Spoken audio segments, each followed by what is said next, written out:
תודה רבה. ועוד בענייני דמוקרטיה, ועדת סל התרופות לא קיבלה השעה של חסד. כבר בישיבתה הראשונה פרצו אליה נציגים מארגוני החולים ודרשו מחבריה להתפטר. הרקע למחאה, תוספת לתקציב הסל היא הנמוכה בשנים האחרונות. הכתבה של ורד פלמן. כבוד סגן השר, אין לך קופת צדקה, אולי אפשר יהיה משהו לעשות בשביל תקציב לתרופות לחולים. עם קופת צדקה בידיהם קראו נציגיהם של ארגוני החולים לחברי ועדת סל הבריאות להתפטר. תתפטרו, מפני שבשנה הבאה גם את 300 מיליון האלה לא יהיו בשבילנו. אז אנחנו מבקשים מכם, התפטרו עכשיו, אל תביישו את עצמכם. זאת השנה השנייה שסל הבריאות מקוצץ ביותר מ-100 מיליון שקלים.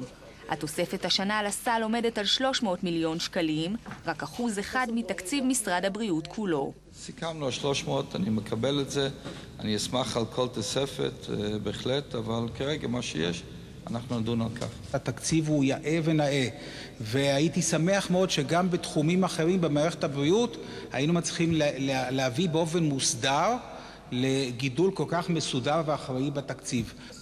לוועדה הוגשו השנה לא פחות מ-600 תרופות וטכנולוגיות רפואיות שונות הנלחמות על כניסה לסל. בארגוני החולים אומרים כי נדרשים לפחות 600 מיליון שקלים. אנחנו נפגשים יום-יום עם חולים שמוותרים על תרופות מכיוון שאין להם כסף לממן אותן. אז מה שר הבריאות או סגן שר הבריאות רוצה? שכולם ימותו כי זה יותר זול? מנכ"ל משרד הבריאות דרש היום להקטין את עלות ההשתתפות העצמית שהחולים נדרשים לשלם, גם על חשבון תקציב סל הבריאות. שלא יעלה על הדעת שאנחנו עדיין בטכנולוגיה כזו של אשפוז דורשים מהמטופלים המבוטחים במדינת ישראל לשלם השתתפות עצמית. עכשיו רק החלו הדיונים והדרך עוד ארוכה.